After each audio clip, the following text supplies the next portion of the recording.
Alerte aux alternants, les règles vont changer à partir de cette date. Le gouvernement a sorti un décret confirmant la fin des versements d'une partie des aides à l'embauche, une mesure qui a été actée très récemment. Mais, quand exactement? Comment cela impactera-t-il les employeurs et les alternants? Explication dans cette vidéo. Fin de l'aide pour le recrutement d'un alternant. Dans le cadre du soutien de l'emploi des jeunes en 2020, le gouvernement a eu l'idée d'instaurer des primes exceptionnelles dédiées aux employeurs. Des dispositifs qui ont été modifiés et prolongés au fil des années. À noter que la somme des aides s'élevait à hauteur de 6 000 € pour chaque embauche d'un salarié ou d'un apprenti âgé de moins de 30 ans et en contrat de professionnalisation.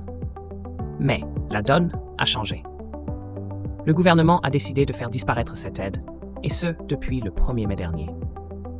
Il est important de souligner que cela est appliqué uniquement sur les contrats de professionnalisation. Comprendre la différence entre le contrat de professionnalisation et d'apprentissage. Le contrat de professionnalisation s'adresse principalement aux personnes jusqu'à 25 ans, sorties du système scolaire et qui sont contraints de compenser leur formation initiale. Il est également dédié à ceux qui cherchent à profiter d'une insertion professionnelle. Le contrat d'apprentissage, quant à lui, est destiné aux jeunes de 16 à 29 ans. Le calcul du niveau de salaire des deux contrats se base sur le pourcentage du SMIC. La rémunération perçue varie selon plusieurs facteurs. Âge et niveau de formation initiale, contrat de professionnalisation. Âge et ancienneté dans l'entreprise pour l'apprenti. Une économie de 250 millions d'euros pour le gouvernement.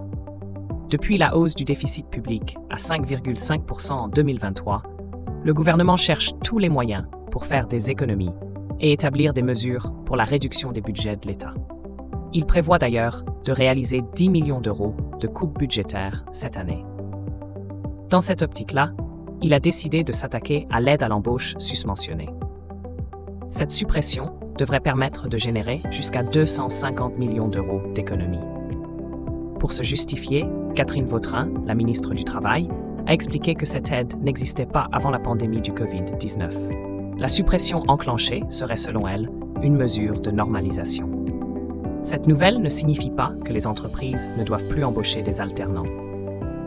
Pour percevoir l'aide prévue, il est recommandé de requalifier les moins de 30 ans qui suivent une formation diplômante ou titre RNCP en contrat de professionnalisation, en contrat d'apprentissage.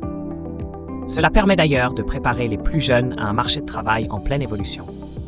Il est à noter cependant que la prime n'est plus disponible si vous recrutez les contrats de type VAE, inversé ou en CQP.